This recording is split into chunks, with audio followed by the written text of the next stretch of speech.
up, guys? Welcome to Murky Waters. Hope you had a great weekend. Today I'll be doing my Week 15 wrap-up show where I go over this weekend's games around the NFL.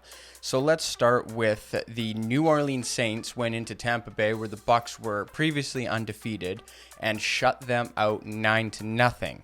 This is the first time Tom Brady has been shut out since 2006. This is a big deal because the Bucs were the number one offense in the league going into this game, and the Saints had a great defense, but they weren't top five. And of course, Taysom Hill was playing, so you weren't really expecting much from the quarterback department from him. But the defense really did come to play, and this makes them 4-0 against the Bucs in the last 2 years since Tom Brady has been at the helm. And the Bucs did win in the playoffs last year, but as far as the regular season goes, the Saints seem to have their number. The Tampa Bay Buccaneers also lost Chris Godwin, Mike Evans, and Leonard Fournette in that game, and were just unable to get anything going after that. I know that Evans and Fournette are probably going to be back, but Godwin's probably gone for the rest of the year with an ACL injury, so it'll be tough for them to recover from that. They are getting Antonio Brown back, which will be huge, and it really is just a huge luxury to have a receiver like him coming in week 16, 17 to be able to add to that offense while the other guys are sidelined. The Chiefs keep rolling for the 7th straight win, and they beat the Chargers in overtime in Los Angeles in a thriller on Thursday night. This was one of the more exciting games of the year. I was glued to the TV, as I'm sure most of you were, and it was almost like a coming out party for the Kansas City offense. The defense has been playing great in Kansas City, and it really has been picking up the slack for the offense in the past few weeks.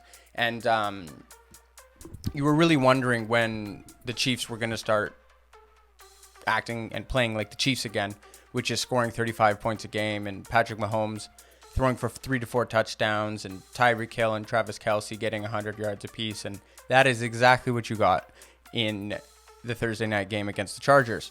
Travis Kelce put up 10 catches for 191 yards and 2 touchdowns, and Tyreek Hill put up 12 catches for 148 yards and a touchdown. And Chris Jones wasn't playing, who is the best defensive player on their team.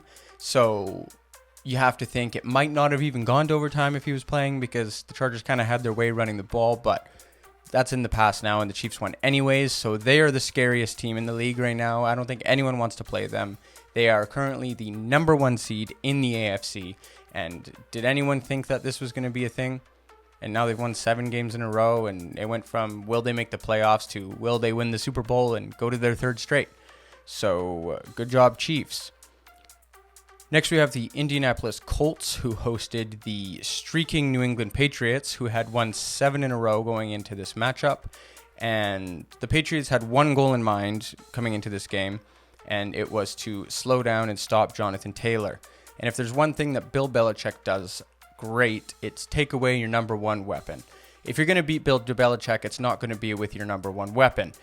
However, the Patriots, I say held at bay, but they kind of held Jonathan Taylor to around 100 yards on like 25 carries for the most part of the game, which for most running backs is kind of containing them, I guess. But in the second last drive of the game, Jonathan Taylor just breaks free for a 67-yard touchdown, which was the backbreaker and game winner, and put him over 170 yards for the game. And he had that touchdown, which added to his streak, which now passes LaDainian Tomlinson for the longest streak of rushing touchdowns.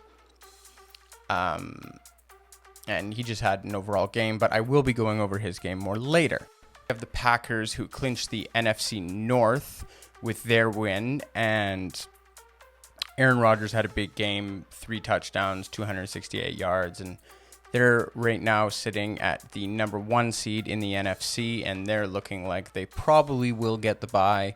I mean, Tampa, the Rams, and the Cowboys are within shouting distance, but I really do think that the Packers are going to wrap it up and get the first round bye and make the NFC go through Lambeau, which is a huge advantage, one of the best advantages in the NFL. and it's going to be really exciting to see if any team can go in there and knock them off. Now for my standout performances of the week. I do these every week. I pick a passing, rushing, receiving, and defending performance of the week around the NFL, and this week I got some good ones.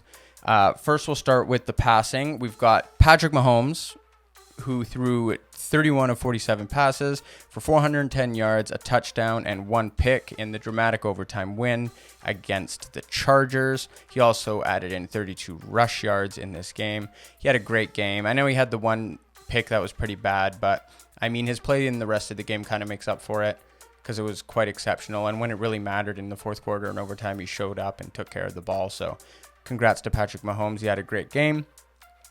For rushing, of course, I know he was on a bye last week, so maybe we forgot about him, but it's Jonathan Taylor, who rushed for 170 yards on 29 carries and a touchdown. Of course, had that long 67-yard touchdown run, which really was the end of that game. He now sits at 1,518 rush yards for the season, 17 rush touchdowns, and 108.4 yards a game, which all lead the league in all categories.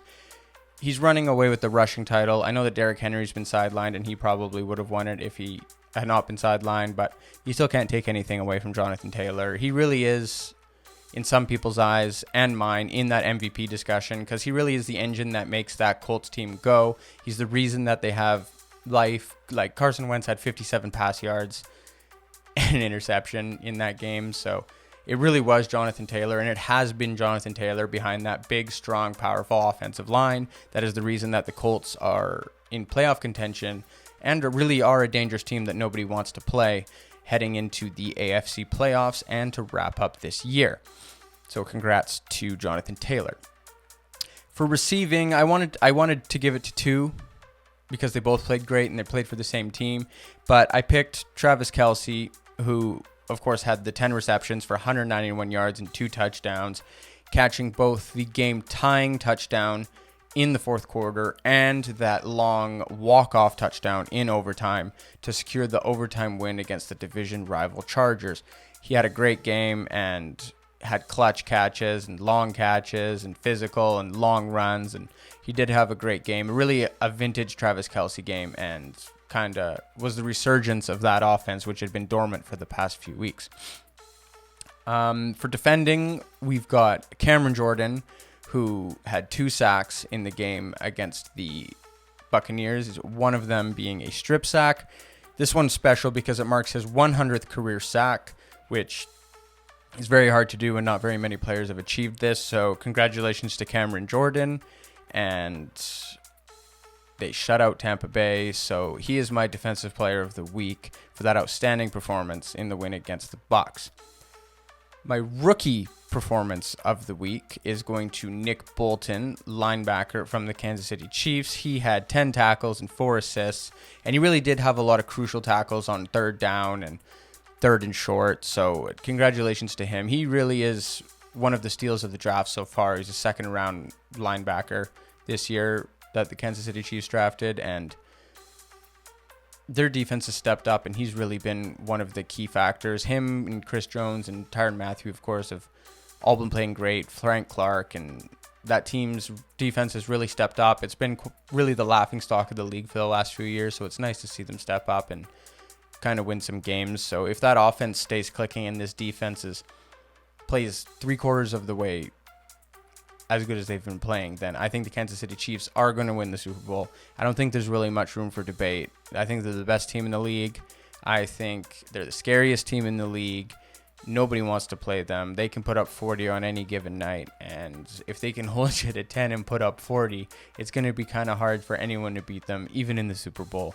And now they might have the playoffs going through Arrowhead, and that's never good. So good luck to the rest of the AFC, and good luck to the rest of the NFL. I had a great time watching all the games this week, and don't forget to watch my episode this coming Saturday where I make my picks for Week 16 of the NFL.